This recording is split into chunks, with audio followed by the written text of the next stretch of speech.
Now the Caps in transition. Eller drops it back. Carlson shoots, and a save made by Mrazek. Oh, Carlson on a heater here to begin this one. The fight against cancer and hockey are very similar in terms of putting your head down and going to work, and that's a great outlook on life and hockey. When I was a kid, I loved hockey. I grew up in West Minneapolis and, on the ponds, traditional Minnesotan, I guess. And being an NHL announcer is what I always wanted to be. And for the last 14 years, I've been the voice of the Capitals on radio here. And I'm grateful for it every day. First time I met John Walton was way back in my Hershey days. I think when he goes back, he gets treated like the mayor, and he's a legend in Hershey and still is to this day. He followed me shortly after to the Caps and been the voice of the Caps for a long time too. There's a lot of great parts to the job, and being around the players. I think the camaraderie is really close. I think that, to me, is the best part about this job. A lot of time together with John over the years, a lot of games that he's called, and a really good guy to have around the locker room. A crowd favorite. He's been around forever, and he's part of the fabric of the organization. There he is. TV Orr. What's going on, man? How you doing? How's the road trip? I was glad to be home. How you doing? How's reacclimating? It's good. It's good. First half of the year was tough. I mean, just trying to, get your strength back and kind of get back at it. But you guys give me life, man. I mean, that's what it is. Like being around you guys, that certainly helped me get better. And you guys have been winning a lot too, so that certainly helps. That helps a lot. That helps. Yeah. Only screaming in a good way is screaming in a good way. Is positive. Every off season is the time that you catch up on things that you can't do during the regular season, and one of those for me is your annual checkup. Something everybody should do by, especially by the time they're 50, and I am now. And the day of the examination, they knock you out for 20 minutes. You wake up. I was joking with nurses, and the doctor comes in. He said, "I've heard you on the radio." And I said, "Well, yeah, that's me. How you doing?" I said, "So we found something unexpected."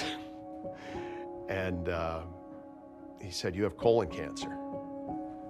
You're telling yourself, like, this has to be wrong. Like, there's no way. Like, other people, there's got to be a symptom, right? There's got to be something that you would have known. I thought this was a formality. And there was a good week that I didn't know how serious it was, and I feared the worst. And I had kind of already made the decision that I wanted to be public about it because I felt like being in the job that I'm in, that I had the opportunity of saying, look, if this can happen to me, it can happen to you, because I didn't know it either.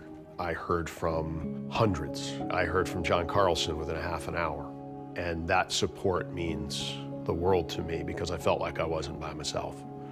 When I first heard John's cancer diagnosis, I just reached out to him. He always seemed positive and upbeat about the whole thing. He was going to attack it. He was not going to back down. And John's been in this organization for so long, just like me. And when you see guys every single day for so many years, they become part of your family. It was hard. I mean, we've got a 2-year-old, so very difficult news to hear. The actual surgery itself for cancer involved removing a foot of my colon, which was a 10-hour procedure. The tumor itself was very large, but it had not broken through the wall to spread to lymph nodes, to spread the other part of my body. And it was on that it could be contained.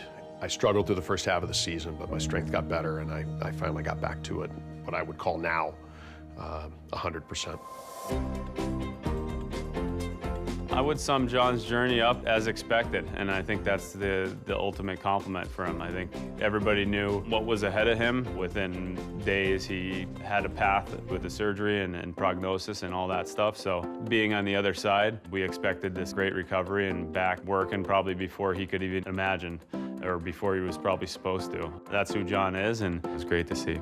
Tonight's game, here's the voice of your Washington Capitals, John Walton. Hey, pleasant good evening, everybody, from Capital One Arena here in downtown Washington. Welcome once again to Washington Capitals hockey. It was a fight trying to get back in the booth. I rushed it.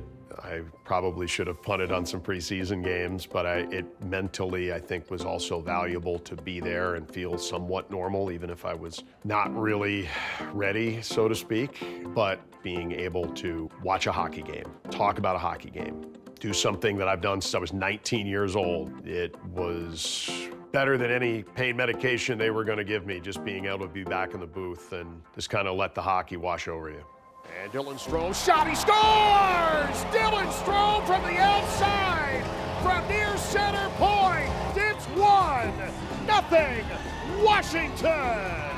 I think fighting for longevity is everybody's goal, whether that's in life or hockey. Obviously, the longer your career is, that you're probably doing the right things and going in the right direction. And certainly the same goes off the ice. We all want to live healthy, long lives with great memories, with great friends and family, and the same goes on the ice. When it comes to taking care of your health, I always look at the guys that get to 1,000 games. Like John Carlson has 1,000 games. Just this past year, I got to 1,000 too. But get checked for colon cancer. Be able to stay in the game. It's now recommended you should be getting checked if you're 45. Knowing that you're okay, knowing that you don't have an issue is so important. And if you do, you get it taken care of. And there's really nothing more important than that.